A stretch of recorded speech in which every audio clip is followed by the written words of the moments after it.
Welcome to the Postmodern Art Podcast, the podcast dedicated to giving artists who are wowing the world over the platform they deserve. I'm your host, Nathan Ragland, and as we trek closer and closer to the end of the spooky month that is October, allow me to introduce you guys to a guest with scary good talent, if I do say so myself. But don't panic, because you have a wonderful conversation in front of you. Today's guest is Gene Goldstein, an artist of many talents, whether it be animation, web comics, voice acting, punk rock, any sort of aspect that you can think of that is doing several incredible, amazing stuff. Gene is someone that has honestly been on my radar for a long while. I've kind of held off a little bit because, well, for a little bit, he was hosting a podcast where he was also introducing artists and showcasing them to the world called Creative Block, which if you guys have not heard that podcast yet, please go give that a listen. It is a fantastic listen. But regardless, I figured now, especially that Gene is trying to raise money for the NOXP mini web series, I figured now was a great time to bring him on and help really promote that and really give him that shining spotlight that he so rightfully deserves. If you enjoy Gene, make sure you support him with the links down in the description below, especially the Kickstarter for NOXP. If you enjoy the podcast, make sure you like, share, subscribe, and follow whatever audio streaming platform you prefer. Leave 5 stars wherever you can. I see that, and you know I absolutely love it. If you want to go a little further with helping to support the podcast, if you listen to last week's episode, the podcast itself is nominated for the 2023 Toonies for Best Podcast. So if you would go to the link in the description below to fill out the form, it would mean wonders for me. And also, another good way to support, well, if you already support the NOXP Kickstarter, you want another cool independent animated project that you guys want to support, may I recommend you support us at Pink Boa Productions with The Evil Little Thing, making the pilot for that a reality. If you haven't listened to last week's episode, this project means a lot to Tipsy and everyone on the Pink Boa team, and it would mean the world if you could donate even as little as $5, or at least spread the word about this amazing adult animated horror comedy starring a cute little demonic goat. But now, without further ado, please enjoy the Postmodern Art Podcast. I want to say right off the bat before we really do get started, thank you so much sincerely for taking the time to do this. This is it's an honor more than anything else, because I mean, I didn't realize this until like within the past couple of years, but you've had quite an impact on me in one way or another. Like for one, I saw the Planet Panic pilot like years ago or whatnot, and like I was always amazed with that kind of stuff. As I started getting into the podcast world, seeing Creative Block, yeah, believe it or not, I think I started before you guys, but still seeing it and give the opportunities that you guys give or whatnot, like it was incredible. And I'm not gonna lie, there was a little bit of envy there because the guests you were getting are some of the guests I would have wanted to talk to. Hey, well, I was shocked at who we were getting too. It was just like we just are lucky. Me and V just are lucky to know people in the industry, and we kind of like scale. Well, I can save that for the episode if you want to talk about it. But, I was gonna say the one benefit you guys have is you guys also work in the industry. I don't. I'm a forklift operator in nowhere, Georgia. Okay. We've got to do it. Yeah. Amen to that. Amen to that. But like, regardless, and believe it or not, I've had at least one person request you to be on the podcast at least a good couple times. I don't know if you know them, Roya Shahidi. They were the ones that recommended to get you on the podcast. So. Oh, that's great. Yeah, Roya's great. All right, Gene, before we really get going, I'm going to ask the icebreaker question of the podcast, if I may. Please. Let's say you get to go to a deserted island on your own accord. It's just you alone with your thoughts. You get to kick back, relax, breathe. Get to truly enjoy yourself for a little bit. With accommodations, you're not just like stranded with sand and a palm tree. Like it's a comfortable vacation situation more than anything else. To help make sure you don't go completely insane on this island, or further insane on this island, you can bring one piece of media or one piece of art with you to help with whatever kind of headspace you want on this island. If given this opportunity, what would that one piece be?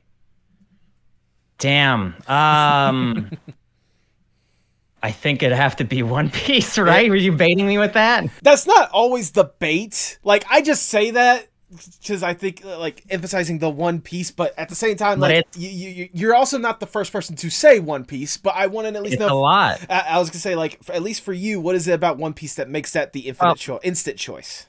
I think that the length alone is where I was bouncing off of, because I think I would get sick of anything that I had to stick with for that long. But if I'm speaking more on like what means the most to me, like it would have to be Fully Cooley. Like I feel like that's the thing for me, Oh man, I couldn't watch it. It's only 6 episodes, so it's not like I could watch it on repeat.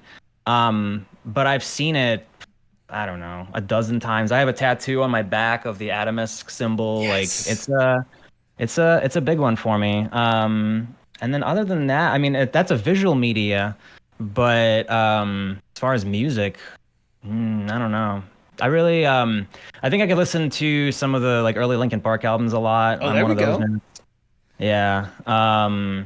But yeah, I mean, I think, but One Piece is it's so long.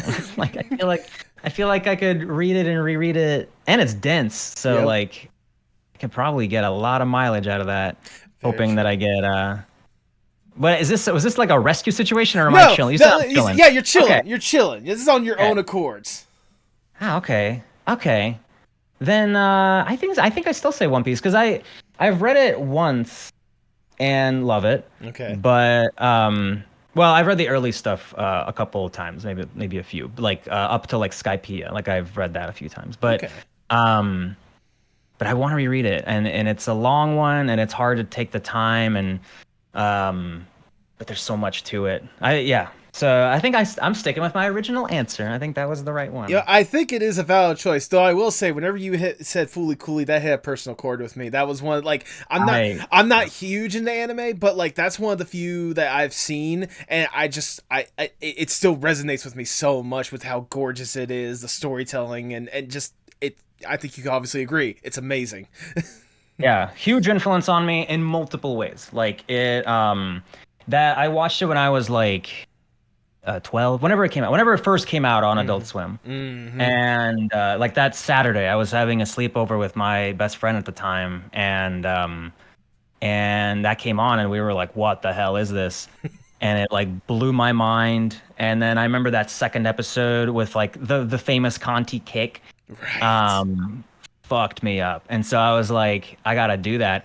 And then when that show is what got me to start animating, because I was doing comics, I was doing Hyperboy back then, and then I was like, I want to start animating because of this show. And there was a moment in one of the Hyperboy episodes where there's a kick that he does, and I was just like trying to understand the physics of it. And then there's a scene that is like beat for beat exactly the same as episode 5 of Fully Cooley, where Conti like slams down behind Naota. Like I just ripped it off.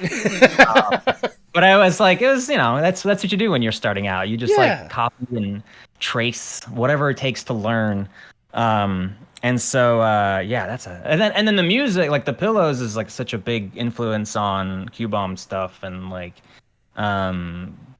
so it means a lot to me. And like my wife has the Atomisk symbol tattooed, my music partner Rem has it tattooed on, so there's like this sort of close connection with all of you, just from this incredible, for some people, niche anime that they may not have heard about before. Yeah, definitely. So that's mine. That's incredible. That regardless of the original question, at least One Piece. That's your answer. You're locking that in. Yeah, I think I'm locking it in, Regis. Yeah. Then if that's the case, you've won a trip to the Postmodern Art Podcast. Oh, hell yeah. Welcome. Ice broken. Welcome, everyone. I am your host, Nathan Ragland. Feel free to like, share, subscribe, or follow whatever audio streaming platform you prefer. The Evil Little Thing Indiegogo campaign is live right now, so go ahead and support that in the link down in the description below, as well as a few others. We'll definitely get to that at some point. And follow us on Twitter, Instagram, and Blue Sky at PostmodArtPod for future updates and guest announcements, including today's guest. He is an artist, animator, webcomic artist, voice actor, independent animation studio head, punk rock frontman, really cool guy, and Lord knows how many other titles. Welcome to the podcast, Gene Goldstein. God damn! When you say it all in a row like that, what am I doing? I need to pick a lane. No, think I'm doing too many things. no. At this point, like, if that's what you got so far, you just need to like try to go out there and just take all the titles. Like, be the best like forklift operator, be the leader of a bank or something like that. At this point, like, you need to be everything. I can never top you. I'm sure I'll never catch up to you in that. Like, so you know, Well, you gotta have your flex. Look, flattery gets you far, but you're already on the podcast. It's an honor to really have you here on the podcast. Like I said before, like, you're someone that has honestly had a lot of impact, both past and present, with what I'm doing with like art and this podcast and stuff like that, and stuff I definitely want to talk about. But before we really jump into that, I want to go back just a little bit and talk more or less the origin story of Gene. We kind of touched on it a little bit, but I'm genuinely curious, what got you interested in art in the first place? I mean, I have the boring answer of like it was always a thing for me, and my parents were always supportive. You know, like I come from a very artistic family, mostly musicians, which that came full circle weirdly later on in my life. But I, you know, always supportive, and I just love media. I love you know, animation. I've always loved, like, they showed me a lot of like, so I'm from Ukraine originally, and so I'm Russian by like heritage, and so I watched a lot of Russian cartoons growing up before I moved to America when I was like 6. And then God, I just, you know, the anime hit me like a freight truck, and so I was like, I was into like Outlaw Star, Dragon Ball Z, like all of those Toonami shows. Cartoons were huge for me, and so I just loved it. There was a couple of like validating moments for me, and one of them was, there was an article that a family friend showed me about Gendy Tartakovsky and how he was from an immigrant from Russia, and like he made it. And I knew of Dexter's Lab, obviously I was a fan, but I didn't know who the creator was, and that like meant a lot to me. And then I've got to meet him a couple times since then, and he's always been very nice.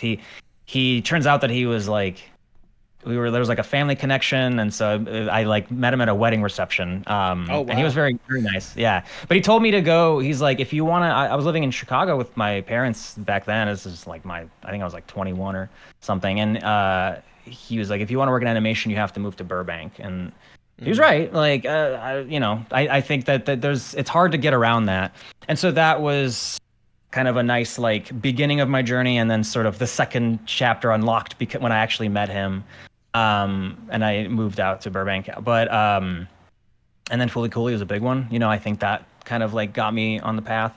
But even before Fooly Cooly, like I just liked making stuff with my hands, on the computer, whatever.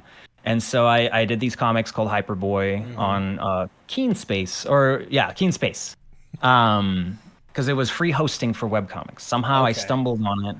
And there's going to be a recurring thread here where in my journey where it's like I find opportunities and then I figure out how to use them. Like it's a thing where I think what got me started on a comic was that I found Keenspace, and then I was like, oh, I can do this. And so I learned how to like HTML code, made a shitty little website. And then I did like 200 pages of that over the course of, I don't know, I think it was like a year or two. Okay. And then Fooly Cooly came around, blew my mind, and so I started animating. I had been tinkering with animation, but that really like set me on the path. Figured out, got an illegal copy of Flash back then, like just did what I could to practice. And I put out 5 episodes of that from when I was like 14 until college, so I was like 20, I think. Okay. And it's like like if somebody looks that up, I'm not like embarrassed because I was 14 for the, you know, those early episodes, like they are what they are. Yeah. But the quality definitely shoots up near the end, but for the 5th one especially. And so that was my like earliest thing, and it gave me this itch to keep making things. And then yeah, I mean, I bounced around a little bit. I worked in mobile games for a spell. And then I kept pitching. I've been pitching for years and years, always trying to get my stuff picked up. Right. And eventually, when I was working at one of these mobile game studios, I was just like, I have this idea called Planet Panic. I wanted to just focus on that. Okay. And in my free time, I didn't, at the time I was like living with my now wife. We didn't know many people. We were in San Francisco at the time. And so I had all this free time, and I was like, I'm just going to use this this kind of loneliness to like put work into this thing. And so I did a page a week. There were animated pages. Yeah. Every panel was animated, like loops. And so I did a page a week for a while, and then I got noticed by the head of development at Nickelodeon. At the time was Phil Rinda, who is a legend in animation in his own right. And he asked me to pitch it as a short for their shorts program they were doing. Mm-hmm. And it was at San Diego Comic-Con, which I was probably going to go to that year anyway. So I went, I pitched it, and that kind of started a whole other journey, because like they rejected it, and then I pitched it again and they rejected it, and I just kept going. And that time I moved to LA. I was in San Francisco at the time, then I moved to LA. And I just kept pushing forward. I eventually got a job thanks to Phil, because he introduced me to his wife, who was the art director on Loud House. And she hired me onto the Loud House as a background designer. So that was a weird first job for me. Not like just because I never thought that's what I would break in. Like it didn't make any sense to me. But she saw potential in me. So I owe the Rindas a lot. And and then I got a job at Nick, and then within a few months I got the short picked up. And I don't know if it helped that I was working there. I don't think it hurt. But I think I also just had polished it. I had made the right connections, talked to the right people. And so I got the short greenlit, and then spent a couple of years making it. It's always slow. Yeah. Especially whenever you have a job at the same time, you can't exactly put all your effort into making your own thing. It's not that. Like, I was hustling. Like, anytime the ball was in my court, I would knock out whatever they needed from me in like a week or two. Because I was sharpening my skills for that for years before that. Like, I knew all the people I wanted to bring on. I knew what I wanted it to look like. Right. A lot of the time when studios do these shorts programs, they'll bring in people that have an idea, but the idea might be a little too fresh. And so they pair you up with all these art directors or whoever, producers, and they'll help you realize your vision. I was an exception in that I was like, I know what I want this to be. Like, I don't really need any help, except I got a little bit of help for the storyboards, because I didn't have as much experience. So it was mostly like story notes. Like, here's how you punch this up. Okay. And from Gabe Swar and Eric Robles, who Gabe Swar show ran the new Animaniacs. Eric Robles did Glitch Techs, and they're friends now, and they were supportive of me then. And so they help kind of just sand off the rough spots. They were very nice. But then once I got into like visual design, I was like, I want this person. And it's like, I think I got pretty much everybody, because a lot of them were either friends or acquaintances from the internet. Right. And so I built this amazing team that I was so proud of, and then Studio Yada came through for the animation, and so it was, and who were at the on the rise then, and I just saw this potential in all these people, and so we made an amazing little short. We made a great short. Came out in 2018. Did crazy numbers. Yes. Did really well. I was on cloud 9 for like months. Like, it was amazing.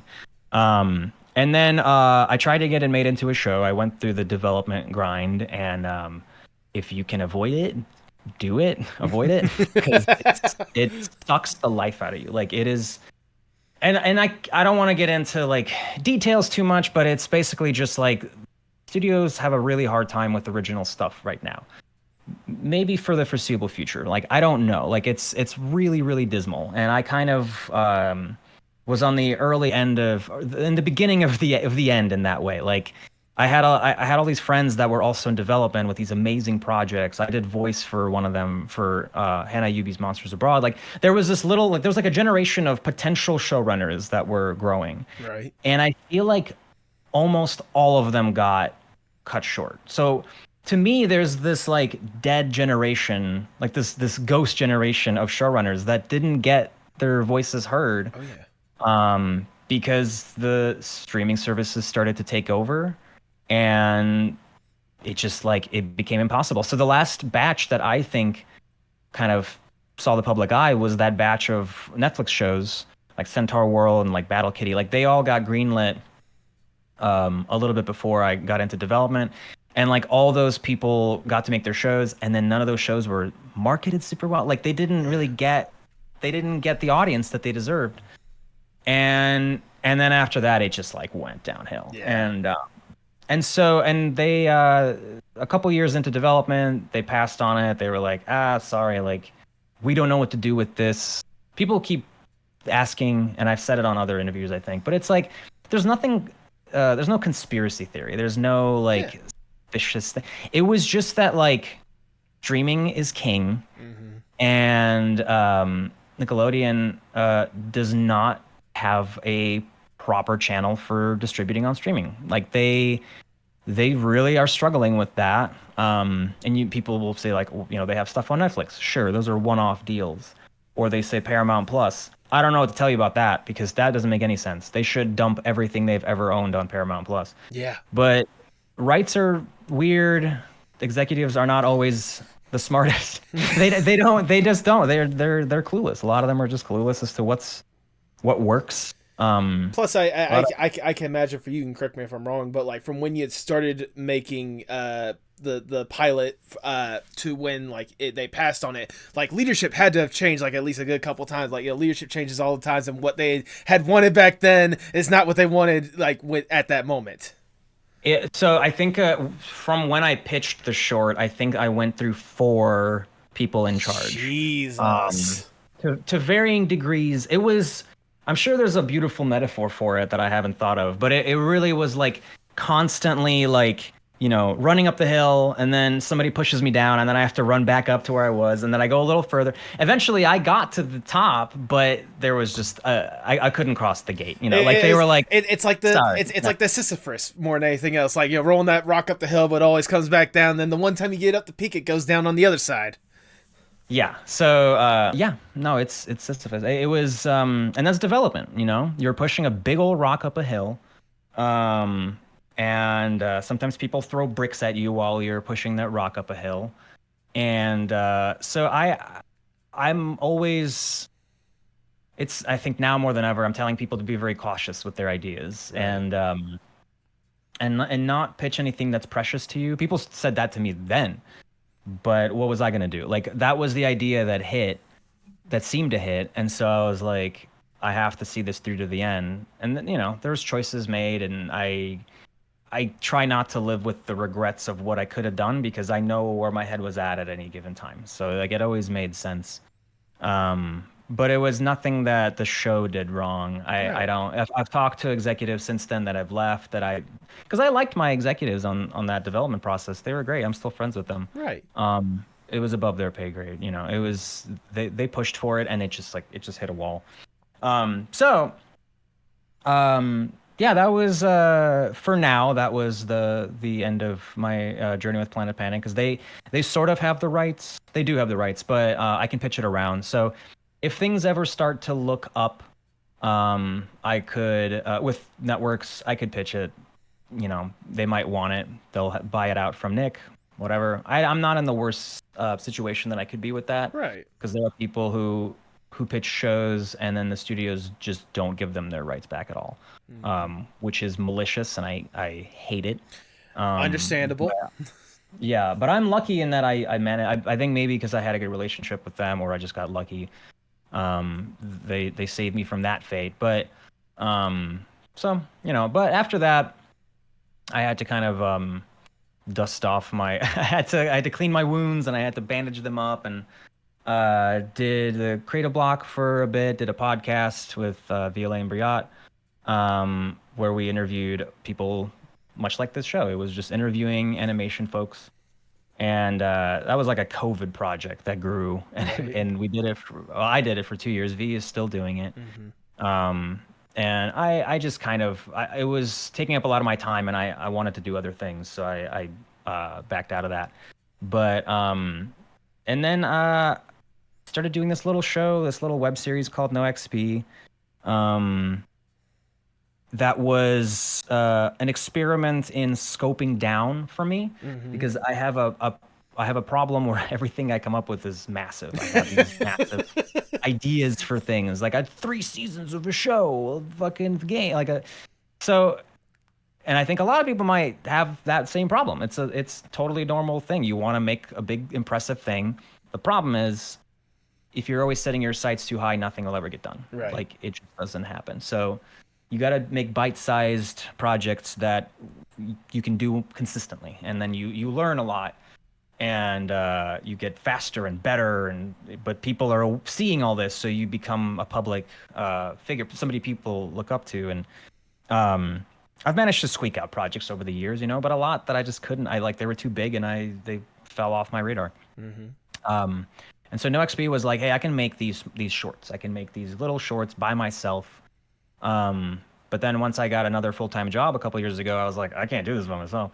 And so over the last year, I started building up a little team, started hiring folks to help me animate it, paying them out of pocket, and then got laid off back in June. What's up? And decided that I was just going to start a little animation studio.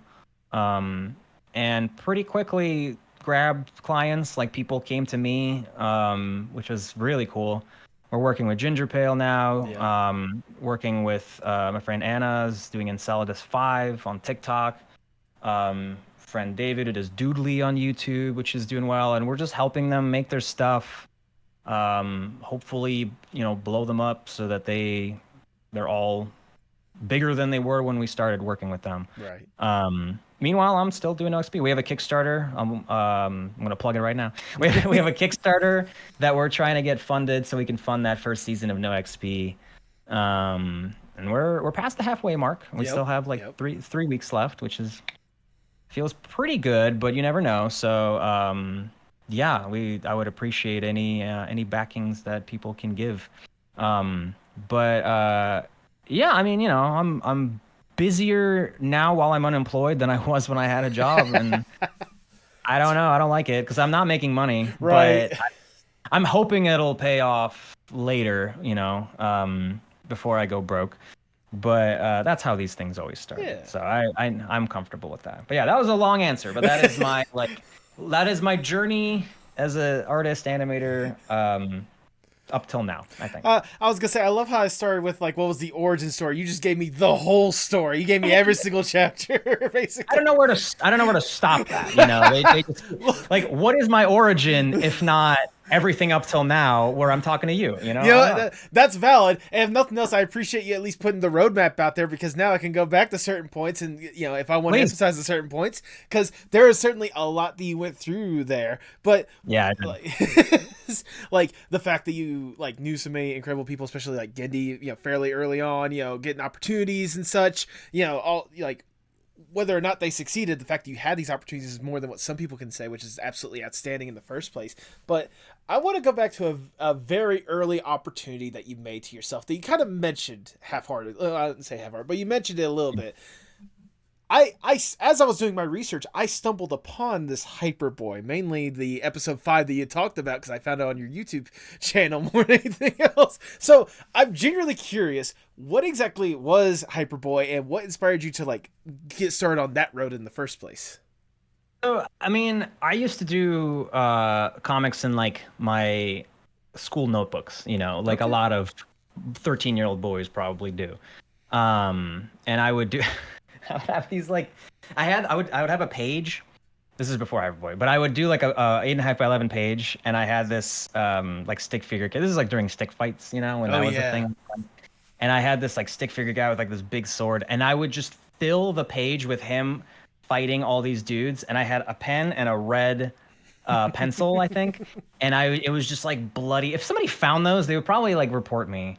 But I was just this guy just fucking tearing ass through. So it was comics. It was sequential art, but it was a fight scene that I was playing out in my head. Mm-hmm. And but it was linear, so he was moving through this hall. It was very Old Boy. He was just killing all these dudes. A lot of fun. It was a lot of fun to do those. And then I started doing some other comics. My best friend at the time and I used to goof around a lot and come up with ideas for stuff. And we ran through a few different comics ideas, and some early animation stuff. We would riff on stuff, and then I would try to animate these shorts. We were into Aqua Teen Hunger Force, so it felt achievable. Those shows are so low budget that it's I can do this. Yeah. it's actually harder than it looks. But A lot. I worked on Aqua Teen much later too, so it's harder than it looks. And so and then I did this. I came up with this character named Hyperboy because I was a very hyper kid. And the joke was that, like, you know, when I eat candy, I go crazy. I get superpowers, man. Like, it's corny as hell now. Oh yeah. But I came up with, the character was named Gene. Yep. The best friend was named after my best friend. Like, I wasn't that creative then. And so it was like, the idea was that it's this character Gene who eats candy and becomes a superhero when he's wearing this suit, the hyper suit.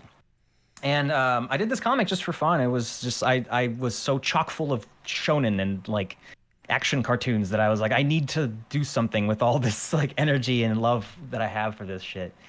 And so I started doing these comics, and like the early ones, they're still up online.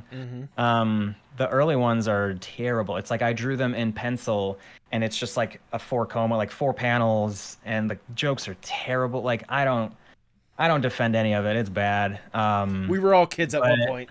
yeah, I was a child, but and so that was where it came from. And then it, you know, somehow I got fans for that. Like I had a forum that I ran, and a lot of, you know, I had a bunch of people in there, and I started getting fan art and really it took off when I did the animations. That's when it like really started getting attention. And to this day, people mention to me like how much it meant to them, and that's like crazy to me because like I appreciate it, but it's just like that was just the thing that I was messing around with, and I think what worked about it maybe is that it felt achievable. Like Aqua Teen to me, Hyperboy, especially the earlier episodes, like they felt achievable to somebody who was into animation, and they're like, I can do this. Me and my friends joke around like this too. I can whatever. And so I don't know. I think there's something to that. Even today, I think that the stuff that feels achievable can have a bigger impact than something that's like insurmountable. You know, I don't know. Like, I don't know how to make a Ghibli movie. I don't know how to do Castlevania. You know, like maybe I could figure it out now, but it's when you're starting out, you want those like the projects that feel achievable are the most like inspiring, I think, like stuff on the internet. So anyway, I was gonna say, like, honestly, like just even watching the one episode that I did of Hyperboy or whatnot, like I could tell that like even back then how like you could tell that the foundation was there for like the good animator that you eventually became. Like you can see like some of the cool like action sequences that you tried to tinker around with back then. I'm not gonna lie, it was a total trip for the mid 2000s for me, especially for the episode that I did watch, where you just you have Gene in there just going, "Let's get this party started right now." And I just thought it was just fun. I was just messing around. No, it looks like fun more than anything else, and that's why I couldn't help but commend more than anything else. Like you know, you could say people could say what they want about like the animation itself or like maybe some of the jokes. It just looked like you were having a fun time, really getting to sink your teeth into this kind of like animation world in the first place. Yeah, thank you. Yeah, it was fun. It was a good time.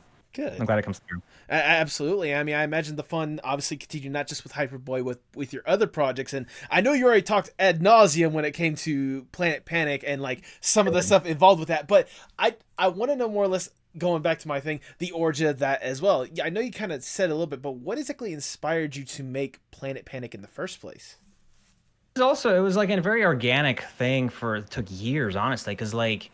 And I remember every step of it because in college, I remember I was just doodling in my sketchbook, and I drew this like detective character. He looked different, but he was like a detective that could like make robot parts come out of his body. I don't know. That was like the original idea. And then a friend of mine at the time drew this big like Easter Island looking head. And he's like, you should make him look like this, with like the big stupid fucking nose. My friend Gabo goes by Galvasaur or Gabo online. Love the guy. He really helped me a lot in college, like get my bearings. And so he drew this big stupid looking Easter Island head, and I was like, wait, I like that. And it was like a tie, and that was like the first drawing of Zeus. I think I have it somewhere. And then another friend was like, you should call him. What was it like? Guy Zeus, And so when they say he's like, my name is Zeus Guy, and I was like, that's lame, but I'm gonna call him Zeus Guy. Like it just sort of like evolved over time. Right. Another close friend of mine, Greg, helped come up with the idea of Pibbles. Originally Pibbles was like a sickly kid that was hanging out with Zeus at it was like a Make-A-Wish thing. It was like he wanted to hang out with a superhero, and so. Yeah, but it's like all these weird little nuggets of ideas that just kept evolving over time. Yeah, eventually you chipped away at it to the form that we all got to see. Yeah, and that's how a lot of these ideas form. And some of it's online. Some of those early versions are online. Some of them I've made private just because it's like there's spoilers and things for later ideas. But yeah, it was a very organic process. And then eventually I tried to make a pilot at one point, like a full 22-minute pilot. Like when I got out of college. Yeah, when I got out of college, I storyboarded a 22-minute pilot. Me and my friends did all the voices, and it still exists on Vimeo. It's private, but I'm proud of that achievement alone. Like I think that was for that moment that was really hard to do for me. But then I was like, I'm gonna try to animate this, and that's one of those examples where I was like, nope, couldn't do it. Way too much, way too ambitious. And maybe for the best, I don't know. But yeah, that formed a lot of it. Like it solidified a lot of the ideas. Pibbles was no longer a sickly kid, I don't think. And by that point, and it was just a kid hanging out with this grown man. And it's the future. It's a different world, you know. There was some reason for it, but I've erased that because I have the new lore in my head. Mm-hmm. And so yeah, and then like I said during my rant, like I just wanted to get something. I was pitching a lot of stuff, and it just wasn't working because nobody gave a shit. So I was like, I'm gonna do it myself. I was like Thanos. I was like, I'm gonna do it myself, and I did that comic, and boy, sometimes that pays off, you know. Yeah. I think I poured all my energy into, like you were saying, I was having fun with Hyperboy. In that moment, I was having fun with Planet Panic because I realized that I could hit this niche that no one else has ever done, which is these looping pages. And there's been animated comics and stuff, you know, like Homestuck and whatever, but like never quite like how I wanted to do it. And so it was fun for a while. It was fun to just come up with these little moving art pieces every week. Like every panel was a puzzle that I had to solve. I was like, how am I gonna have this character? Because I wanted them to work as stills too. And so I was like, how am I gonna have this panel like be an infinite loop? And so I had to come up with some really clever ways to do that. But really proud of all that. Like super proud of all that still. Eventually I had an out.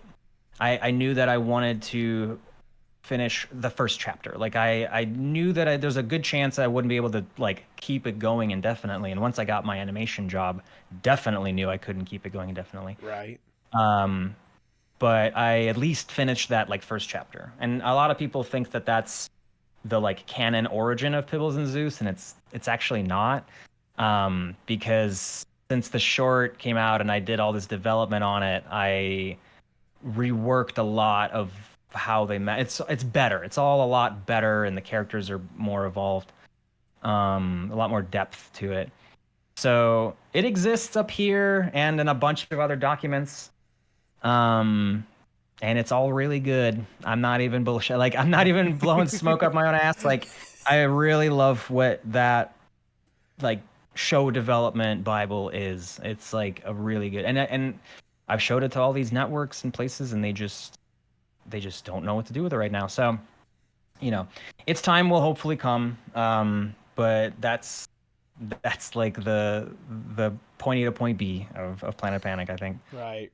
I mean, regardless, what you were able to accomplish so far with Planet Panic is an accomplishment on its own. Just all the things you consider, like doing the animated comics in the first place, which, like you had said, there were some out there, but the way you animated those comics was like nothing that I had ever seen before. Like I feel like after a certain point, you're just like showing off. Though I was. I was gonna say, but I also imagine that was a lot of work that went to showing off as well. But that was the goal. I mean, I'm not joking. Like I was like, this has to be a flex. Like this Right. has to be a flex because I needed to get into animation. Like I was like, I need to get this job. The fictional job. Like I was like, I need to prove myself to someone.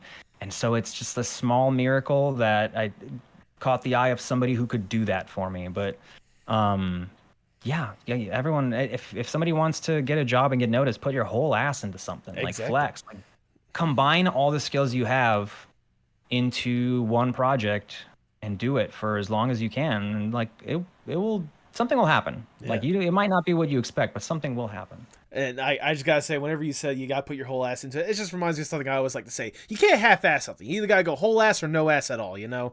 You got a whole ass, yeah, exactly. Um, I would be tempted to make that the title of the episode, but I know demonetization would take that immediately. Yeah. But regardless, like, you know, obviously, you know, the things that followed afterwards has been documented multiple times, and you've said it yourself, and obviously it's something that you still hold near and dear, and like you said, you have the ability to pitch it to other places or whatnot. I'm just thinking now that you have your own independent animation studio, could you technically pitch it to yourself and pick it up and make your own thing? Topic. I think that I would love to talk about this because I think there are some misconceptions people have about like what it means to have a studio, an indie studio, Right. and what a studio does. Because it's not a studio is mostly just the name of a bunch of people working on something, right? Like, and that's what we have. We have a bunch of people working on stuff.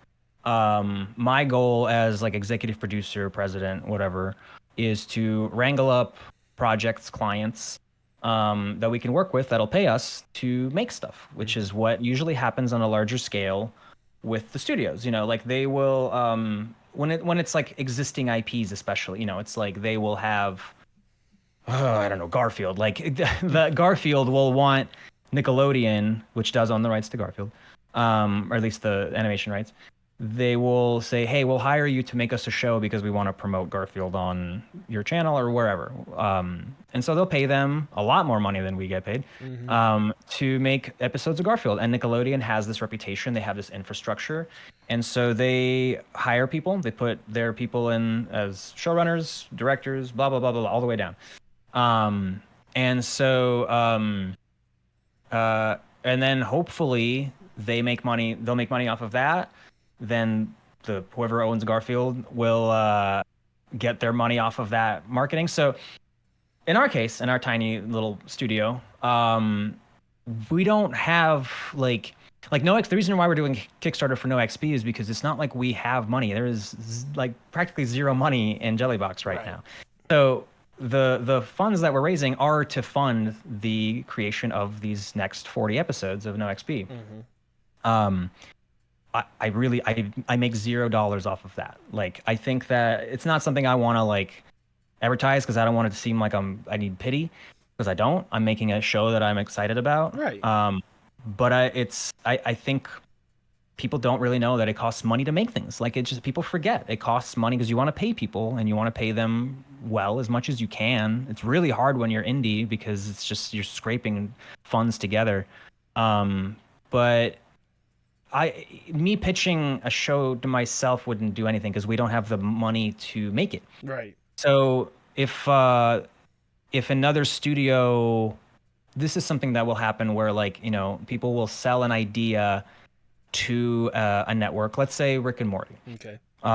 Rick and Morty was an Adult Swim show, but Adult Swim doesn't really produce stuff internally. They don't have an animation studio. They work with other studios to produce their content. Right. There's some exceptions, but you know, they worked with Radical Axis in the past. I worked at Radical Axis briefly. They work with like Awesome Inc. now. They work with a bunch of places. But Rick and Morty started their own production studio. Well, the creators started Green Portal Productions as a place to make Rick and Morty. And it's, you know, they hired up the people. They had money. They had money from Adult Swim to fund this. So they had the money to open up a studio. They have merch revenue too, which is amazing. That's a huge way to help fund things, which is something we're trying to do as well. And so they built it up, and then they pitched another show. And that got greenlit. Now they have 2 shows. And so there's a scale that starts to hopefully happen when you when you need that first hit. You need that first thing that takes off. And then hopefully you can. But that's the thing. So it's like, I appreciate people messaging me being like, hey, I have an idea. Can I pitch it to you? And it's like, I got nothing. There's nothing I can do for you there. Like, make it yourself. Why do you? And so I think they see studio and they imagine that we're somehow on the scale of a Nickelodeon or a Cartoon Network or whatever. Couldn't be further from the truth. Like, there's a few internal projects that I want to do that I love to make with the funding, any profits that we're making as a studio later. But it has to build to that. And so like NOXP is the first step. All these clients that we're working with, all these partnerships we have are steps towards that. It's scaling and trying to build out an infrastructure. And like, I'm learning a lot about small business, man. Like it's just like bookkeeping, like all these things that are very like businessy, but it's work that I don't mind doing. And I've realized that in itself is a skill that I've learned that a lot of people just don't have or don't care to or don't want to, and for a lot of people this kind of like heady like business thing is like nails on a chalkboard, and I don't mind it. I've never minded it. So I think I'm in a position where I can make it happen. But it's steps. I have a plan. I have milestones that I'm trying to hit, and right now we're just searching for we're trying to get a Kickstarter funded, and we're trying to get more people that need the help. Like, I would love to work with more YouTubers, people that are on Instagram, and our goal is to try to partner up with more creators that have found their audience and they have followers and subscribers, but they're overwhelmed by the amount of content that they need to produce, the amount of stuff, because it's exhausting. It's weekly in some places, daily in others. It's a whole process. It's an effort of a lot of people trying, or maybe even a few people, but still trying to make something like that a reality, which is not as easy as some people think it is. It's so much harder than people think it is. It is a job, and for a lot of people, they're still working a job while they do this. So my goal is to try to help people out. Like, hey, pay us something, we'll help you out with this, so that you can produce more and in theory make more and not burn out, because I'm worried about the burnout rate of all these independent creators as people start flocking more to web media, because TV is in such a rut. Well, TV animation is in such a rut, and people are still going to be hungry for original ideas. And I think independent animation's picking up the slack. It's just starting. It's just kind of beginning. I've tried doing it the traditional route. All my friends and colleagues tried to do the traditional route. Everyone has realized that is a dead end. And instead of wasting my time continuing to try to pitch shows to people that don't care, I'd rather try to figure it out on my own and partner with people that also have that goal in mind. I was gonna say I love how I kind of started it with more or less like a half-assed joke about you making your own animation when it comes to Planet Panic.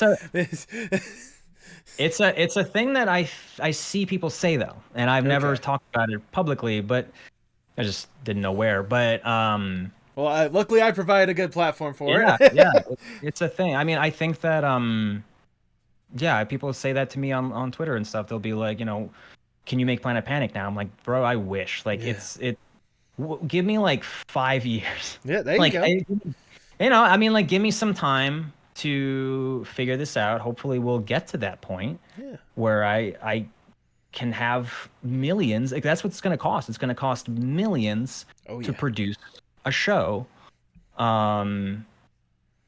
And it's otherwise, where is that effort coming from? Like, where does that labor come from? It comes from having money. Like, it is what it is. That is what it is. There's no magic to making animation. It takes money. Yeah, no, So absolutely.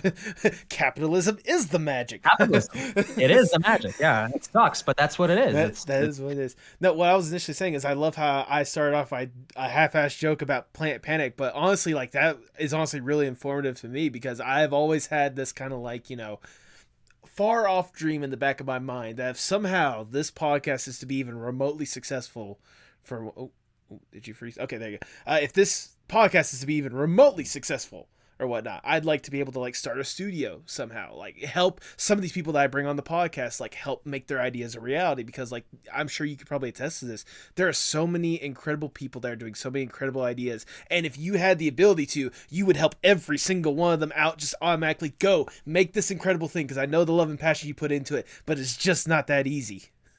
It's not that easy, and I think yeah, being even with in the case of this business, like I'm trying to stay small. I'm trying to stay work within the budget so that we have work within the limits that we have and build something up in a way that makes it sustainable and isn't hurting anyone, which is very hard. Yeah. And I think that people don't understand that. I think a lot of people have a lot of false ideas about what it takes to run a studio or just a business in general. And I don't know, man. A lot of haters and shit talkers. Not to me, thank God, but not yet. I don't know.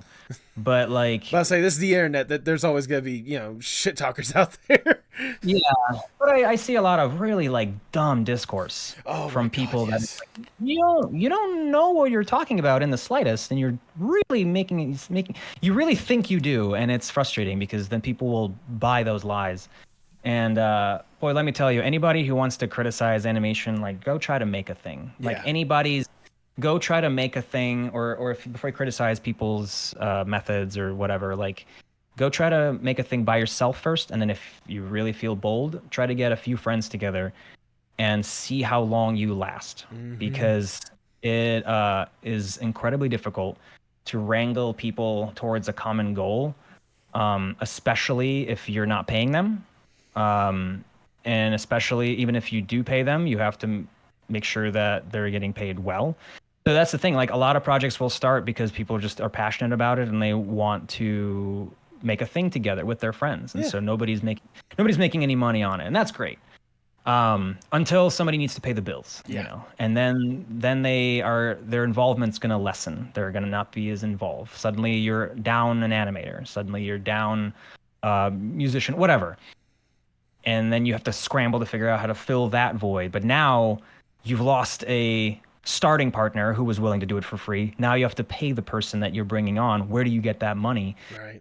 So it's really hard. It's really hard to make a thing independently. And I salute everybody that has pulled it off. Like the Lackadaisies, the Long Gone Gulches, like all these projects, Viv, like with Hell of a Boss, like it's a monumental task. And yeah, I think people, you want to criticize something, go for it, but I think understand the process before you do, because that shit frustrates me to no end. It's just talking out of your ass at that point. So anyway, it's one thing to have a take, but it's another thing to be ignorant about your take in the first place. So, exactly. And especially in today's day and age, where it's very easy for ignorant people to make their voice louder than anyone else's, some things kind of seep through the cracks.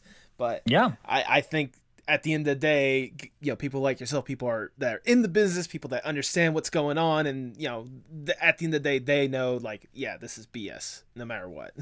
I think that it's I mean, all of us people my age, all my colleagues, they we all grew up on the internet, so like we all know what it is and what to expect from it, and we've hopefully built a thick skin for. I definitely have a thick skin for it, but it's one thing to criticize the hell out of major studios, which everyone should, and I love all the striking that's happening and all this stuff. But I think when it starts to attack the little guy, it's like, man, I don't know, what are we doing here? Like these people are barely like making a living, probably, if at all, trying to make a thing, and then they also get shit on by people that have never, probably weren't fans of theirs to begin with. So it's just, it's a weird time. It's a weird time to be a creator online, because it's all gotten too too big, but it's still small. So it's like you don't even get to like reap the benefits a lot of the time, but you have to deal with all the fallout of like everything. I don't know. So it's complicated. Be nice to independent creators because they're all very stressed. That's my message. I was gonna say it's so easy to be nice on the internet. It really is. It really is. It really is. It's not hard. Just don't say the mean thing in your head. Yeah, exactly. But inside, yeah. It's so easy. Anyway. Anyways, no, and I was gonna say, but back to obviously going kind of to one of your points to kind of go into the next point. Like you said, as much as you like to do all this independent stuff, you got to pay the bills. And I mean, obviously, you've had good opportunities to pay the bills with some of the incredible projects you've had that you've been able to be a part of in one way or another. I know a couple that I've listed down. As you mentioned, The Loud House. You also were a storyboard artist for Jellystone and the rebooted Animaniacs. Like, I can only imagine getting an opportunity to work on shows like that has to be like mind-blowing more than anything else. It is, but like most of the time I'm lucky. I'm just glad to have a job, like and a job in circumstances that I'm happy with. And I think a lot of people go through this process where they're looking for the show that will be a big deal. It's like they want to work on those like what sometimes called prestige shows where it's like, Adventure Time, whatever. Yeah. The shows that everyone on the internet's talking about. But like I've never worked on a show that I was passionate about myself. Okay. I was just happy to work on stuff that I could at least be proud of, which is different. And so Loud House was a great team. I really loved the team. Animaniacs was just a big name. That was my first storyboarding job, and like it was challenging. It was very challenging for me. But I love the show. Gabe Swar is a friend, and like he was the showrunner, and he brought me in, and I learned a lot on that show. But it was hard work, and I was doing development. I was doing development at that time, and doing a lot of stuff with qbomb, and so I was just stressed to hell. Like it was rough. And then Jellystone was just an amazing team of friends. Like I felt very lucky to be. We were only there for 2 months in the office, and then COVID hit, and so So like, I needed a job, and I had talked to CH Greenblatt about like, hey, can I join the crew? I'll do revisions. I don't care. I was just like, I want a job, and I would love to work on this team. I had so many friends working on there. Right. And he's like, yeah, all right. And so brought me on, did the revisions. And I mean, it was great, and then it was not great, like in the show. It was no fault of the show. It was the circumstances, of some, especially whenever a big giant mysterious disease is in the air, Yeah. So and then that season wrapped up, and then I jumped over to back to mobile games. Okay. I was unemployed for a while. I can imagine. Like after Jellystone ended, I was unemployed for like 8 months. Ooh. And I had COVID unemployment, which was very generous at that time. And so I was thankful for that. But I took that time to like kind of reset a little bit, and like, but I got that job, and it was great. Again, didn't care about the product we were making, at all. I was working at a slots studio. They make like mobile slots. And I was like, this is kind of sketch, but like it seemed like a stable job, salaried job. Yeah. And I immediately loved the team. I loved the art director, my boss, was the voice of Zeus guy, Bob. Hey. So that came full circle. Yeah, he's always been a longtime friend, and he needed somebody under him that he could trust and run the animation team. And so that's what I was doing. Hired a bunch of people, one of whom is Doodly, who's my friend David, who now does Doodly. So these things, it's always these like little connections you make with people. Yeah. And then it just they didn't see a future for that game we were working on. They thought it wasn't going to make money, and they canceled it and fired everybody. And it is what it is. It is what it is, and I am not allowed to say anything else. Understandable. So, yeah. There was a layoff, and that's that felt like I've been trying to, in a very corny cliche way, like follow what the universe hands me. And so to me, that was like, you know what, like this feels like a moment where I need to do my own thing for the first time and embark on that. And we'll see how it goes, it could all fall apart, but I like working for myself so far. It's just stressful as all hell. That's yeah. valid. That's valid. But I was gonna also say, like, on top of all this other stuff that you talked about beforehand, you kind of mentioned it, but you were somehow able to also find a way to be the frontman for a punk, or at least, correct me if I'm wrong, you look very similar to the frontman of a very particular punk rock band known as qbomb. I don't know if you've heard of them before, but yeah. I'll drop my kayfabe for that. For this one, but I was gonna go to a whole entire like Donald Glover, Childish Gambino bit just for it real quick, but no, it's not worth it. No. But yeah, I try to stay in character with that as much as I can. But I think it's hard to separate the visual design or whatever of qbomb from me, and I'm not quiet about it. I talk about it online all the time. Oh yeah. But yeah, I mean, I did some music with my writing partner Rem when I was like 21. Okay. In college, we did like this video game hip hop project called Gumboozle. Ooh, interesting. There's 3 songs. It was like chiptune hip hop. I'm still proud of it, but it probably doesn't age well. Like it was music. A product of its time. Yeah, the product of its time. But I like the songs a lot. Yeah.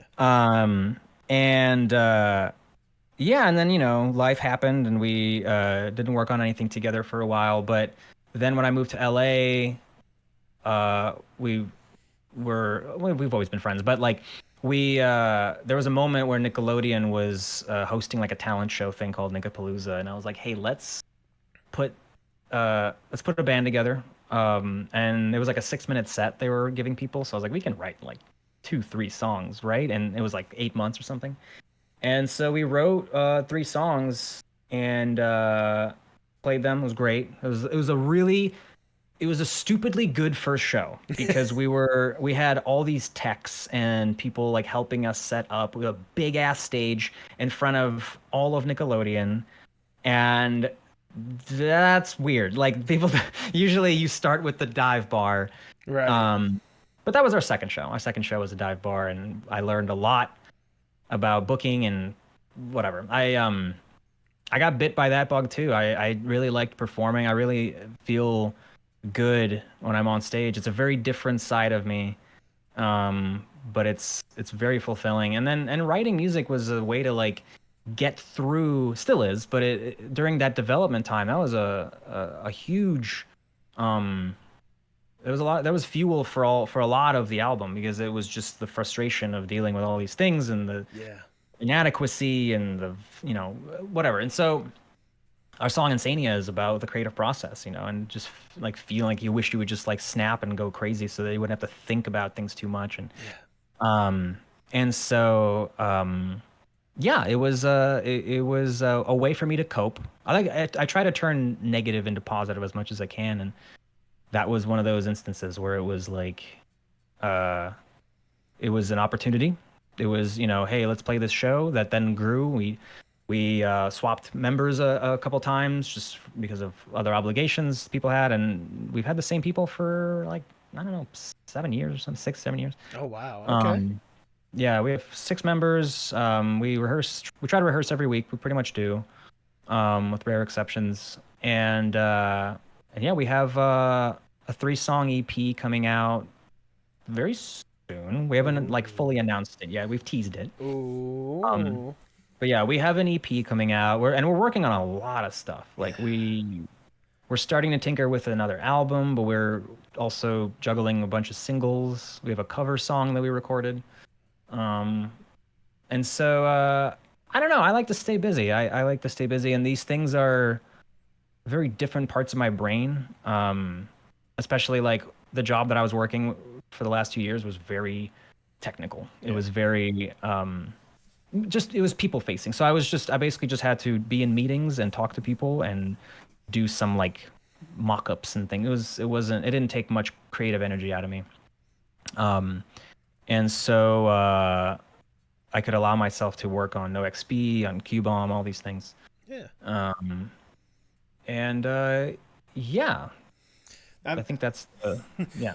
Well, I mean, I was gonna say like, especially seeing the fruits of that labor with qbomb and no XP, which we'll definitely talk about in a second. But especially qbomb, I could certainly tell, especially with your guys' debut album Hyperpunk. Like, it seemed to me like, you can correct me if I'm wrong, it feel like somewhat of a personal album more than anything else. Like, just taking a lot of like deep rooted thoughts, deeply like personal thoughts that like eat you up inside, and just unleashing it onto the whole world.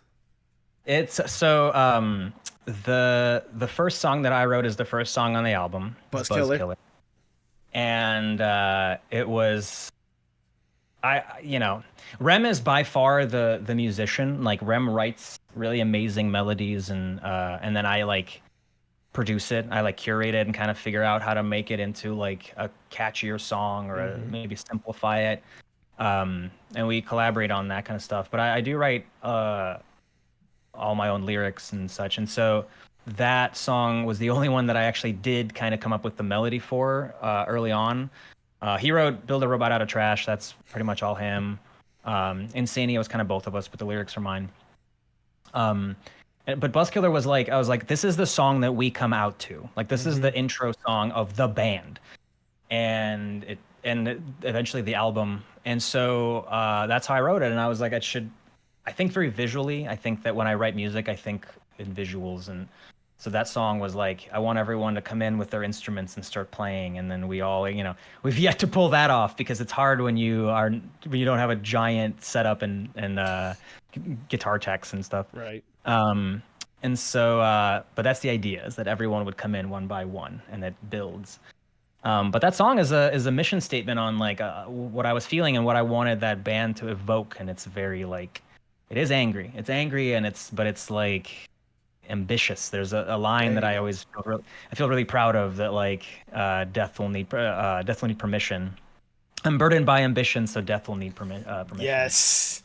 And I feel that strongly, and I think it's one of the rawest lines I've written. And it just that's what I felt like. I was just like, at that moment I felt really good. And then, then there's Insania, which is about me struggling to come up with another song. But then I was like, fuck it, I'm just gonna write a song about how I'm struggling to come up with a song. Whoa, Poison how Pop. meta. Yeah, the whole thing is very meta. Yeah. There was like a few layers to that album, and it was like, this is how do I explain this? It's like, this is a band's first album, and so that's what I'm gonna kind of treat it as. Every song should feel raw. It should feel kind of like self-exploratory and very like you're figuring out what you want to write about, or like what you're going through. The last song on the album was always meant to be a bookend on it, and it's an inverse of Buzzkiller, and everything's falling off, all the instruments are fading away, and it's just sad. Like, I was going through a rough moment then, like just feeling shitty, and it all just worked out in that way. And then Poison Pop is just like a moment in time where I felt really betrayed by people, and just felt like I needed to vent that out, and I was just angry about that. And so yeah, it's every song has a different little story attached to it. But I always try to keep it in the same style and the same aesthetics, and that sort of new metal chip tune like thing. And we've had amazing producers working with us, and our label is super supportive, Ghost Pixel, and like the album was pretty much done before we got signed, and they just helped it bring it to the finish line. Yeah.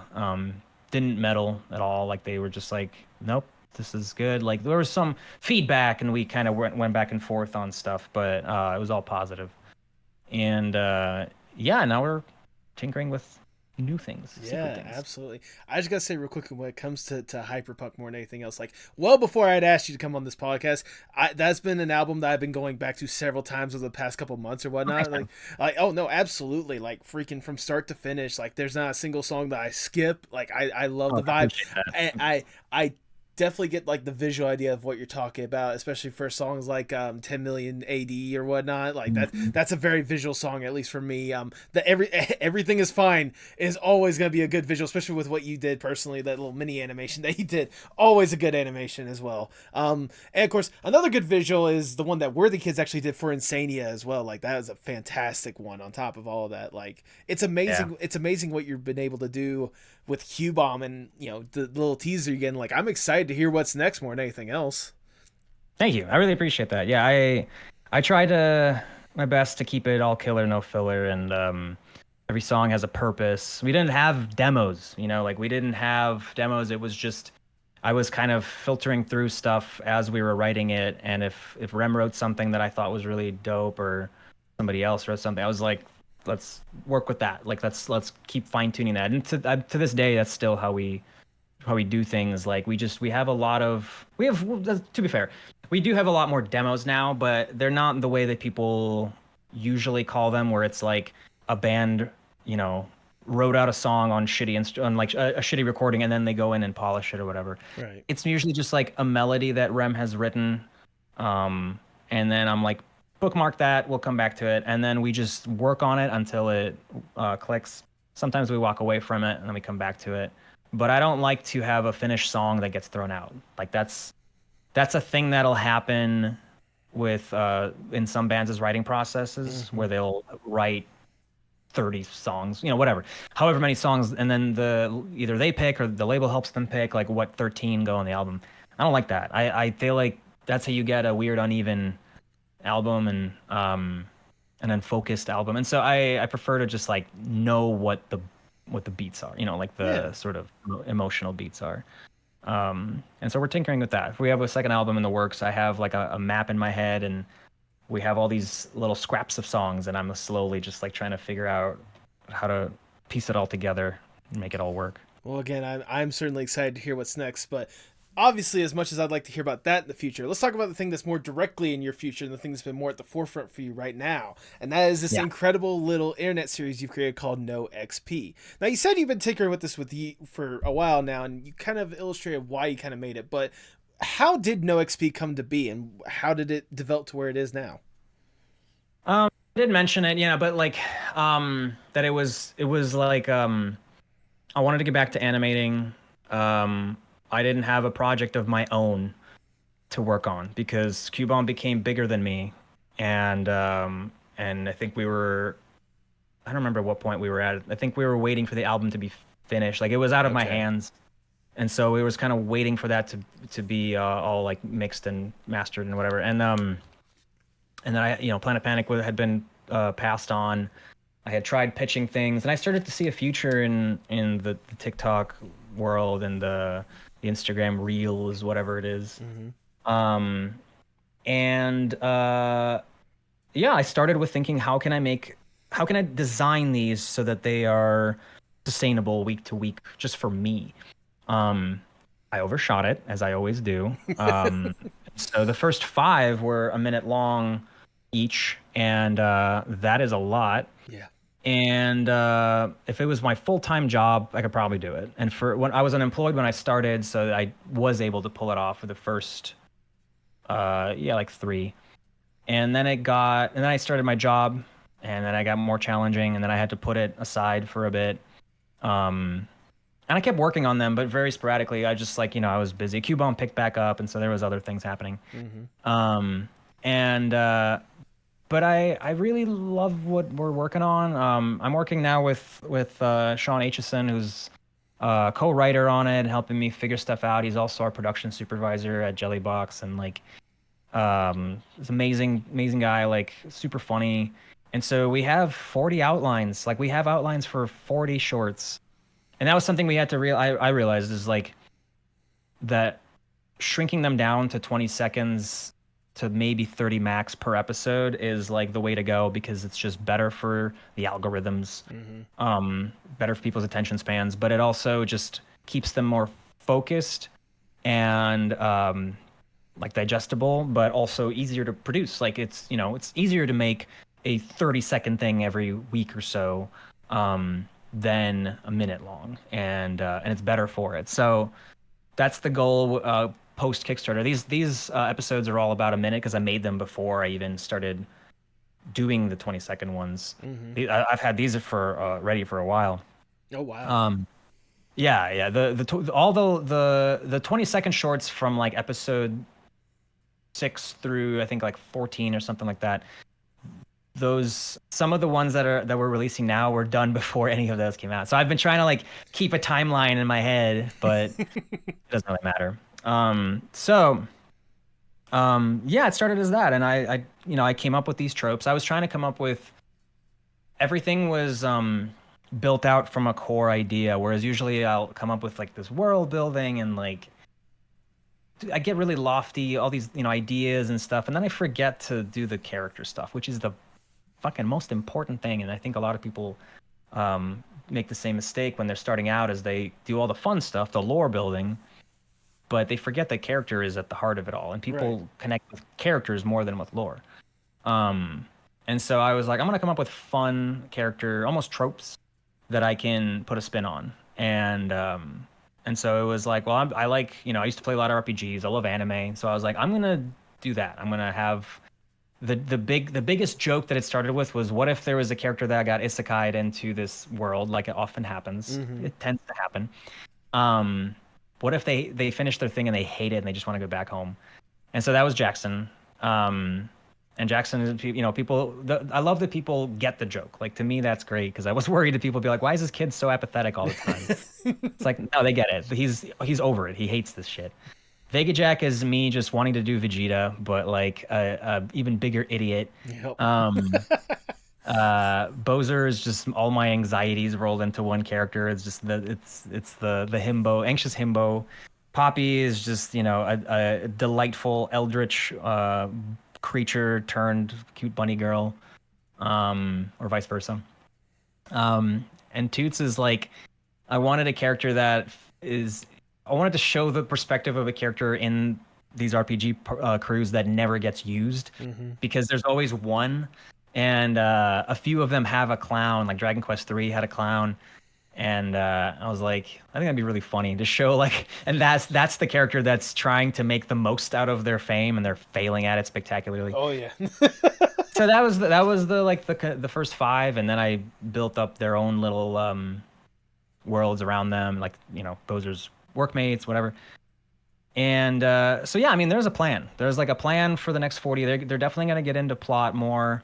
But it's tricky because like short form animation still doesn't really, like, narrative short form animation is kind of a new thing, and it doesn't do super well. People like just these standalone gags. They like things that they can scroll through and it's easy, which is totally fine. Like, yeah. I get it. I'm a fan of those things too. But my goal, and hopefully I can figure it out, is how to build up a narrative short form thing. Was, to me, it's going back to the days of webcomics. Like, basically each short, I think of it like a page of a webcomic. Or I think of it also as like issues, where it's like, of a comic, you get an issue, but then there'll be a trade paperback, and that's like the compilation. So it's like there's standalone gags in there, but there's always a little bit of movement towards the plot. Yeah, I mean, I'm running a show. Like, that's something that I've been really happy about, is that, like, despite all the sort of frustrations and stress and whatever, it's like, I wanted to run a show. I wanted to work with people that were more talented than me, and just making a thing that they're excited about. And I love my crew. Like, they're amazing. Like, everyone that's working, we have like 6 people on the NOXP crew now, and maybe more, but yeah, and everyone's just passionate about it, and we have very loyal fans already. So the next goal is just fund this thing, and start making more merch, making stuff that people want to buy, support us, and just make it weekly. If we can get that Kickstarter goal, we can do it weekly for a year, and then in that time, I'm gonna keep grinding to figure out how to sustain it. It's getting very dark in here. There you go. Now it's orange. Yeah, that's terrible. It could be worse. Yeah. And so yeah, but it's it's those kinds of steps. Like it takes like kind of laying the groundwork first and then figuring out how to expand on it. And yeah, anyone can do it. If I can do it, anyone can do it. just like how you were talking about back in the day when it came to Hyperboy, people were looking, or like the Hunger Team Aqua Force, you know, people looked at me like I could do it, and now here you are doing it. I hope so. And there are things that I saw people doing, you know, even like Homestuck back in the day was very inspiring to me in a way. And Chicken Nugget, you know, stuff that where I see people just making things is always inspiring to me. I think it's great. And so we'll see, you know, we'll see if it picks up, if it takes off, because like there's definitely, it's harder to sustain it when there's not a lot of like attention and hype on it. Mm-hmm. But with some things you have to just do it until it clicks. So like I'm in that mode.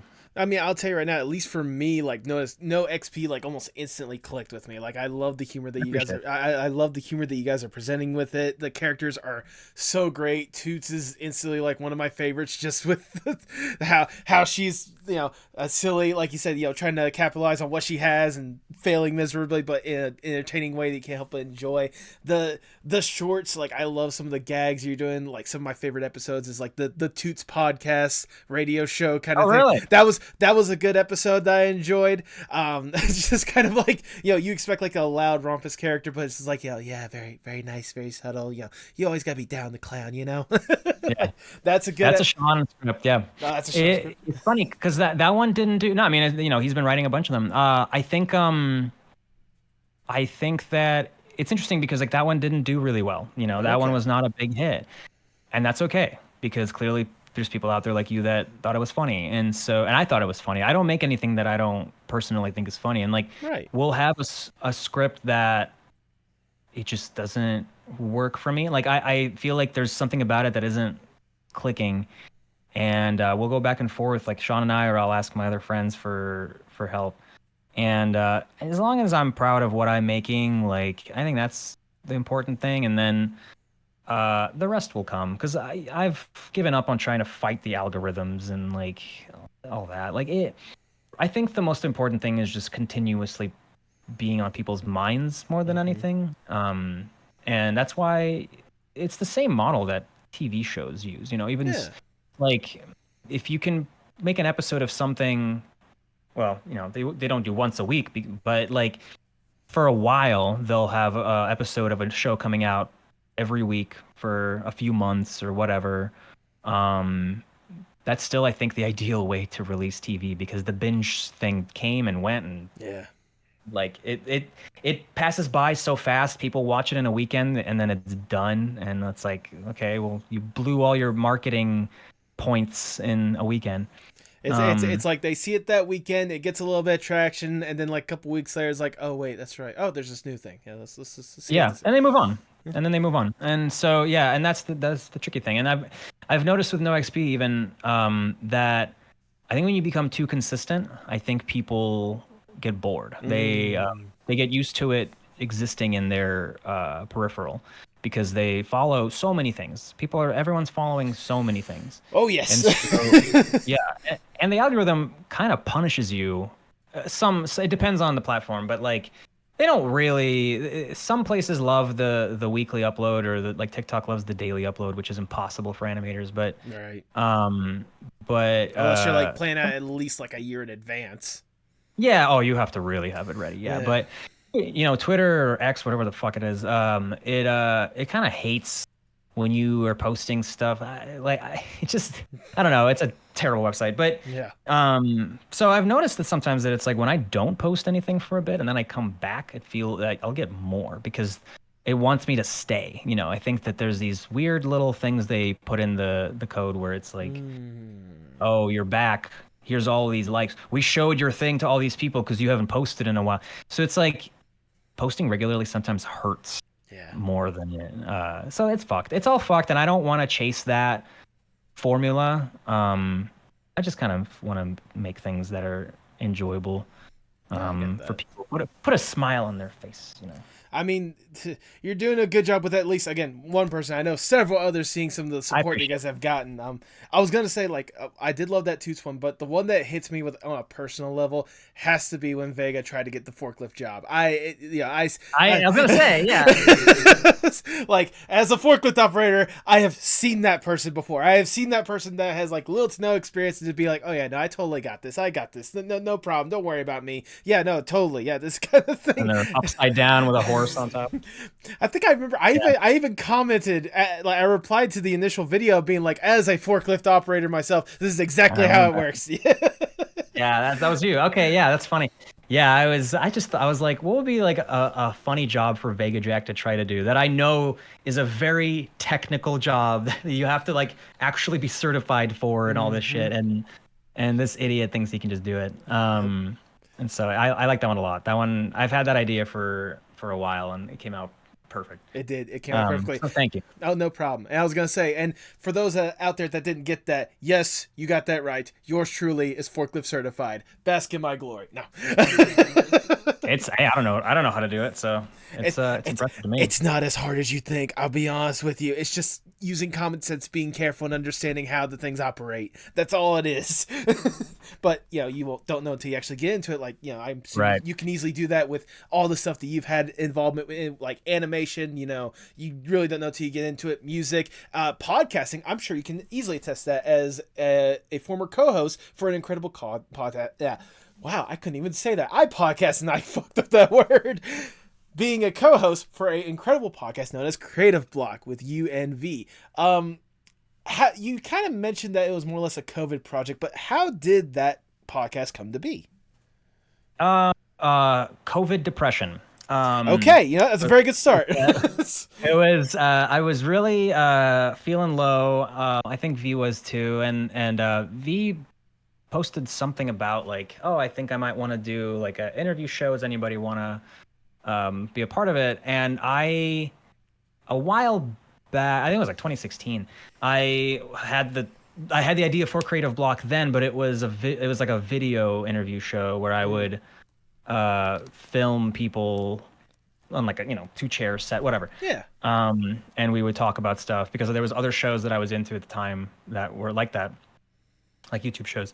And but it is really hard to shoot video and expensive, and I was working on Planet Panic at the time, and that was a line that I could not cross. I was like, this isn't something I do not have time for. So I took a step back from that idea, put it in my little pocket, and then and with V, it was like, I was like, yeah, let's do audio. Stick with audio. We're all stuck in quarantine, so I think we're gonna be able to get people on our show more easily right now.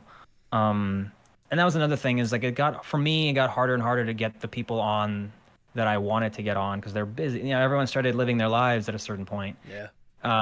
After lockdown ended, and like, I kind of just lost the thrill.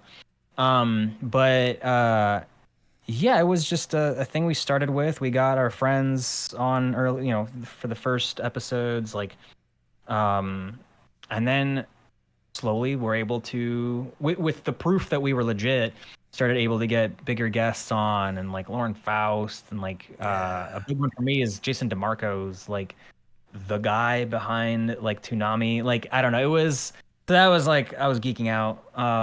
Joan and Vasquez, who is a friend now, but like then we had sort of only just started talking. All these names, and like it was really cool for me to learn a lot from all these people, because I was able to ask them questions that I would have loved to ask them over like a dinner, but I just have a podcast. Yep. I learned a ton, and that was talking to like Vivzy and like other and Worthy kids. It was like, oh, this indie thing is possible. Like that was what planted the seed for me then, is like I was like, I think I can figure this out. But yeah, it was really good, and it helped me feel less like a black sheep. Like, I think that especially at that time when everyone was isolated, there was a moment where I felt like outside the industry, and that I wasn't, and then Planet Panic had been passed on, so I was like, man, I'm a nobody in this industry. But then you talk to all these people and they have all the same anxieties, like all the same anxieties. And that really helped. I think that really helped me feel like I was a peer, you know, amongst these like people I looked up to. And it was, yeah, I think for me, it kind of served its purpose. I think I feel like I did what I wanted to do, set out to do, and then it just, the passion for it fizzled out for me. And so, yeah, I stepped away, but it's still going. It's great. Yeah.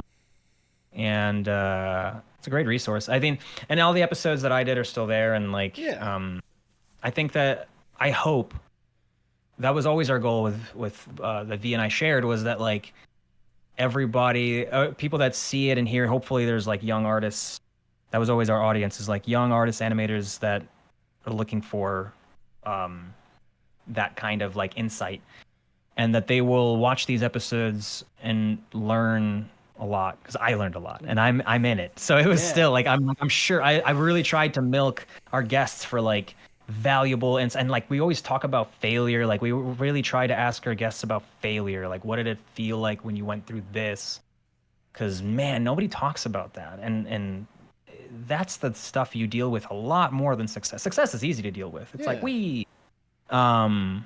but failure is a hard one. And I think hearing, even for me, again, like hearing people talk about times that their shit got, didn't get greenlit or whatever, when they were broke, or it's like, all right, so it's everybody got it. Like, yeah, you get used to it. And even what we're going through now with, the industry's in a rut, probably the biggest rut they've had, maybe ever had. I don't know. And there's sort of a solidarity in knowing that everybody's going through it, that it's not, if I was unemployed and I was the only one unemployed, that'd be like, oh no, what am I doing wrong? Yeah. But when I see incredibly talented people that are not being hired, I'm like, okay, so this is just fucked right now. Yeah. This is not me. Far more talented people can't find work, than this is a systemic problem, not a me problem. And there's comfort in that. And hopefully we'll all crawl out of the mud eventually, but just hanging in there, man. Just surviving right now. I mean, hey, I'm rooting for y'all. And honestly, like the thing about failure, that was the one thing I did appreciate from Creative Block. Like, don't get me wrong, like, when it comes to this podcast, like I try to like champion my guests as much as I can. So that's why I want to talk about like the successes and such while I can, but I also understand like, for every success, there's like 20 failures behind it. Not everyone like instantly strikes gold at first instance. No. So like with what you were able to talk about, and trust me, I listened to a good chunk of the episodes. I mean, your episode alone was an incredible one to listen to. V had a great episode. What was I gonna say? I listened to the wonderful Gia Liga Mari's episode before I brought her on the podcast as well. So there's that connection right there. Awesome. I didn't know that. Yeah, episode 62, if I remember correctly. Very cool. Yep. Yeah. Like I'll see you tonight. Exactly right. I now have two people that have been guests on Creative Block now on this podcast. So awesome. But like it's incredible, like what you're able to do with that, and what you're still able to do these days, including what we talked about with NOXP, currently trying to get that Kickstarter off the ground. Like, at what point did you realize that you wanted to ask the masses, hey, let's make this a reality? A while ago. I mean, I think I always knew it would come to this point, because I know what I was figuring out the budget as I was paying out of pocket. I was like trying to figure out what it would cost to produce an episode, like what people I needed to have in place to make it possible to upload it weekly, but also not burn anyone out, like not make it hard on anyone. And kind of figured out a formula. Like, it's, we have two teams. Each team has a layout artist that takes my boards and just does like clean drawings, which there's a ton of reuse because I've designed it that way, so that it's just like you usually just have to draw like an expression or something, but it's a lot of the same heads and bodies. Mm-hmm. And then and an animator for each team. So the layout artist will do a pass where they block in sort of all the poses, and then the animator, makes them dance. And that makes it pretty sustainable for a weekly show. And once I figured out the budget per episode of what I had to pay all these artists, it was like, okay, so this times this many, and then with Kickstarter you have to factor in fees, merch, fulfillment, like right. all these things, and I had help with friends for all of that. So it's but I always knew it would come to this because I couldn't do it out of pocket for long. Like it was just, I've spent thousands on that already, and like and it's worth it. I spent thousands on qbomb. Like I've spent tons of money on all these projects and I haven't seen a dime from any of it. Someday maybe I'll become a millionaire from all these projects, but it's what it takes. Like, I think you have your day job, you have your hustle, and then you spend what you can, you save and you spend what you can on your passions. Yeah. For some people it's hobbies, they do whatever, but a lot of it for this is pretty much a hobby for me because I'm sure as hell not doing it. I'm not making money off of all these personal projects. Not yet. Not yet. But but yeah, I mean and that comes with its own burdens because it's like trying to separate work from passion and personal things. So but it's that's it's been a while. I think it's probably at least a year I've been thinking about it and like trying to start putting it together. And then near the beginning of the year, I really started to like plan for it and estimate. So, yeah. I mean, it's incredible that you decided to go forth with this Kickstarter because I think with what you have presented forward, like it's absolutely, should get the funding it deserves. I think that you guys can easily get that funding and get out there. I mean, you guys are already halfway there at the time of recording, and hopefully by the time this episode comes out on the 19th, you will have that budget like there and out the door, like hopefully. Here's hoping, man. Here's hoping, yeah. But I mean, like regardless, I mean, I think I mean, if anyone in my audience has not watched any of the No XP stuff, I mean, come on, like you need to. It's absolutely incredible, and support the Kickstarter, which the link to that will be in the description below. Obviously, why not? I mean, no, absolutely. I mean, I can certainly tell with all the time and effort and work that you put into this, like just with your art journey as a whole, like from the start, like I could tell there's a lot of love and passion you put in just about everything that you do. Like I can only imagine, like for you thinking back on your art journey, like it's gotta blow your mind how far you've been able to come along.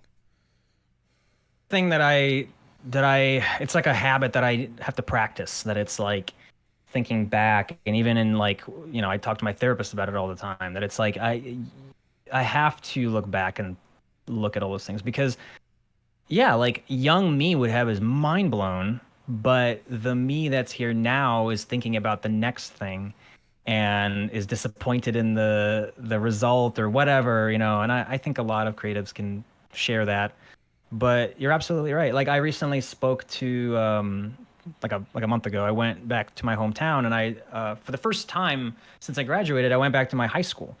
And one of my favorite teachers then is, I'm still in touch with him, and I was like, hey, I'm in town, and it's like during school here, so like, can I come by? And he's like, yeah. Oh yeah. He's like, come talk to my class.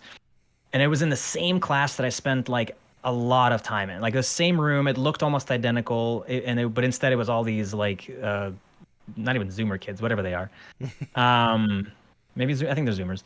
And I was like, oh my God. And so I talked about all this same stuff I'm basically talking about now. Like I gave my origin, answered questions, and it was really cool. Like I was like, man, I am twice as old as I was when I graduated high school.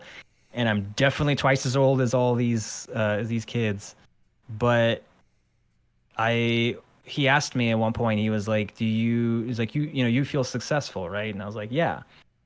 I was like, I guess I am. And I wasn't lying. And he's like, do you, and you're unemployed? And I was like, yes, I am. And he's like, you see, like, so like he was, saying it to the class, like these two things will happen simultaneously. Like, you will have hard moments and you will have times where you like don't feel good about what you're doing. He's like, but clearly like it's still worth the journey. Yeah. And there were students there that were asking great questions, and I could immediately tell who was gonna make something of themselves, because there was a girl there that was she was like a cheerleader, and I had my own biases, I guess, when I saw her. and then she started asking all these like really like awesome questions about like film and like she asked me the same question. She asked me like, do you have to redefine success as you get a similar question? Do you redefine success as you get older? And I was like, damn, what the fuck? Like, what are you, 17, 16? Like, how do you ask that when you're that age? But they're smart. They're like, because they're going up. They're way smarter than I think my generation was. And so I was shocked, and I was like, she's gonna be fine.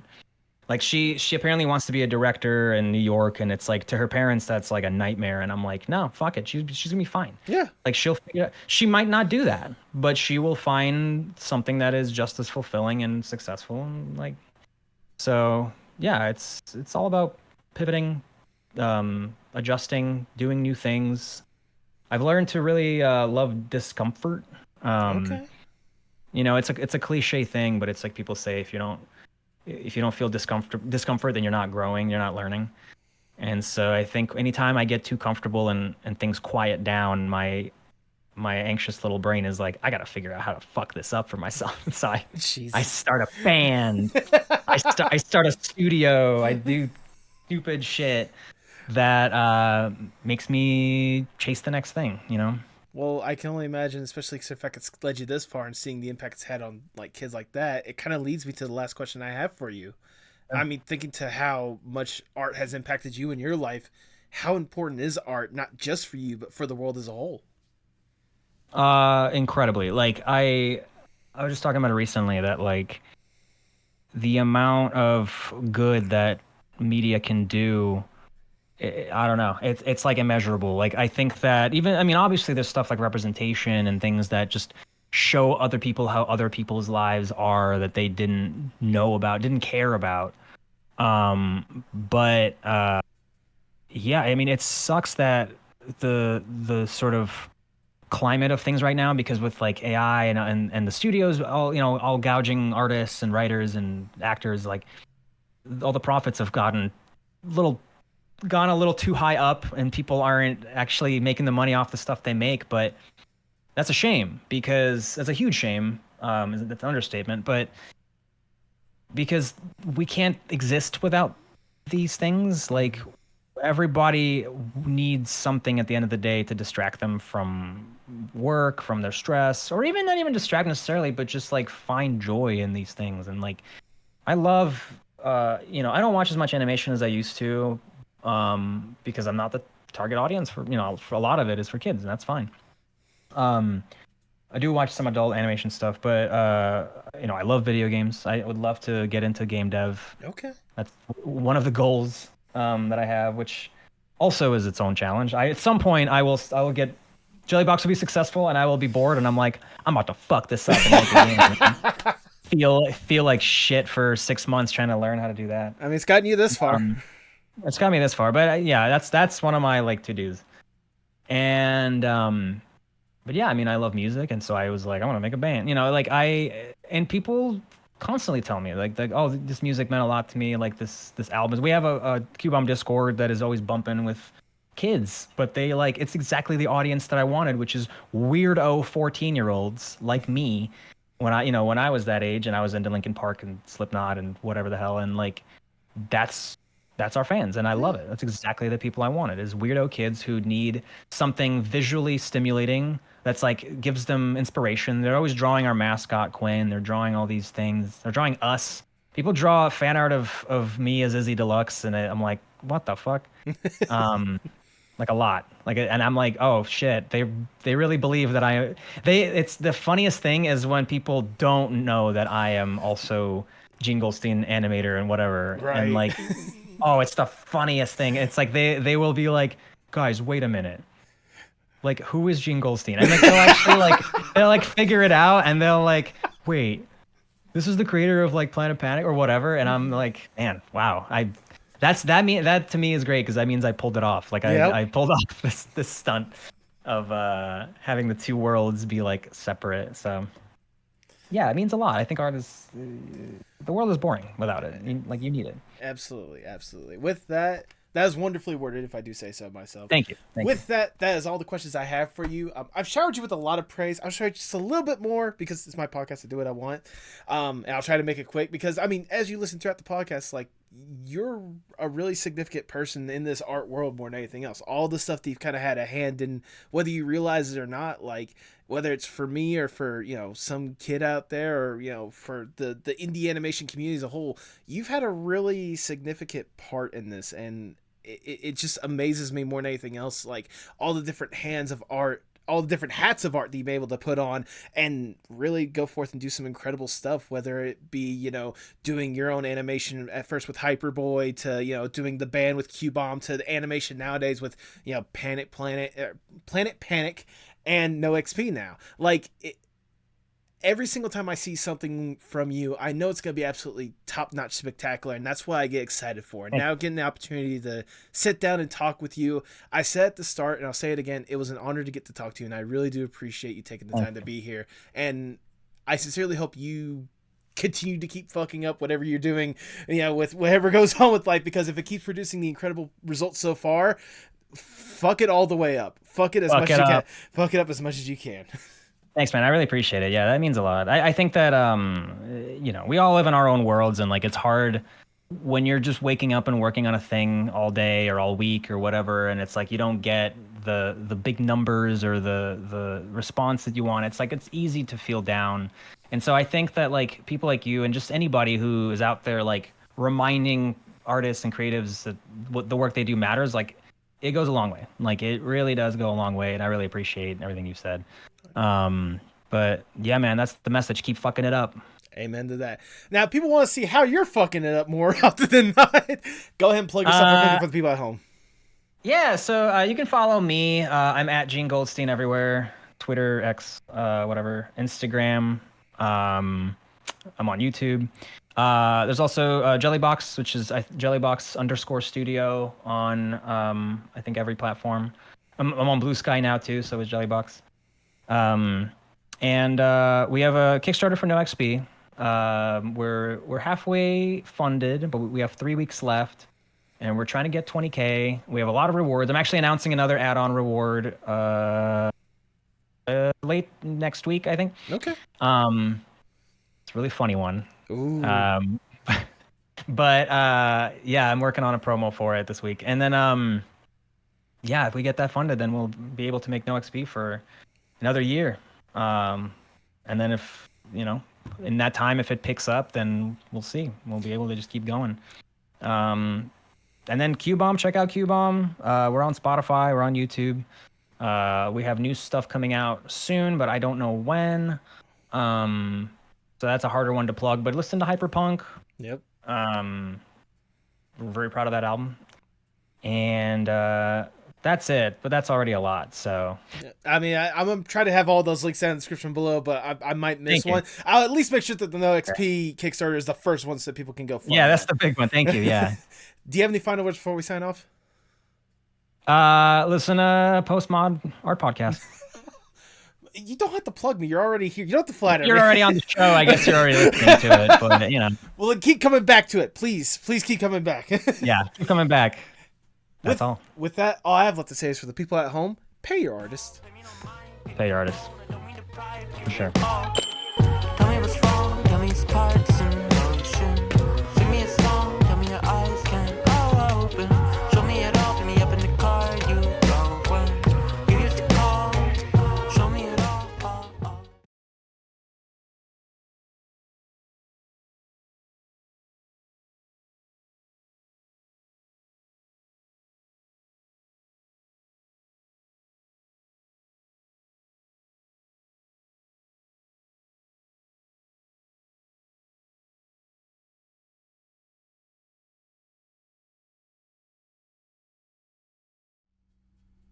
Thank you so much for sticking around to the end. If this is your first time listening, I cannot tell you how much I appreciate it. Like I said, Gene was someone that I had definitely been keeping on my radar. So the fact that I got to talk to him and have such a fantastic conversation. Gene, if you've gotten up to this point yourself, thank you sincerely for your time more than anything else. I can only imagine with everything that you're trying to juggle at this point, you know, even just having a little ounce of time to give me the time of day, I cannot tell you how much I appreciate it. And more than anything else, I hope that this episode, especially for you guys in the audience, I hope this is a really good reflection of what I'm trying to do with this podcast. more than anything else, this conversation was very eye-opening for me. Hearing all the ways that Gene has tried to succeed, but struggled due to forces outside of his control, one way or another, and all the different aspects that I wouldn't have probably even considered beforehand. It really, it gives me a new love and appreciation for him, but also gives me a new love and appreciation for the people that are able to go forth and make this thing a reality. Because anyone with eyes and ears know how talented Gene is. Gene is probably one of the most talented people I have ever been able to bring on this podcast, and certainly one of the most talented people, whatever he puts himself into. But the fact that, at this point, he's got only so much to show, and so much more that he wants to show, it really gives me more of a drive to try to help out as many people as possible and give them the opportunity if I can.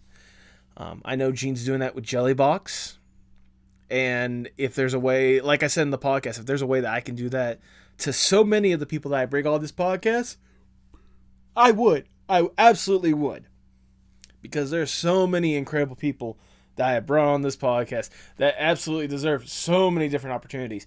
I know one of the ones I'm trying to help create is, the Evil Little thing with Tipsy. If you guys haven't heard me shower it enough, trust me, I'm going to be annoying as all get out when it comes to showering how much I want this project to be funded and created. Because I know how much this means to Tipsy. I know how much this means to me. I know how much this means to everyone that works on this team. At the end of the day, I just sincerely hope that Gene is able to get those opportunities that he deserves. I'm hoping that with what I'm doing with this podcast and the people that I'm bringing on, it allows me to turn around and give other people the opportunity to create the stuff that they want to create the stuff that they're passionate about. And if there's any way that I can help you guys out there make that what you're passionate about, your creative dreams, a reality, let me know. I want to help as much as I can. I mean, I'm only one person. I can only do so much. And I can't put all my tasks on the Tipsy and Aiden, my fantastic team. But if there's any way I can help bring you guys a little bit closer to that reality, to that dream, let me know. I want to help. I know you guys can do some fantastic stuff. You just need that extra push, that extra platform. And I hope that one day I can provide that for you guys. But until then, keep your head up and keep creating incredible stuff.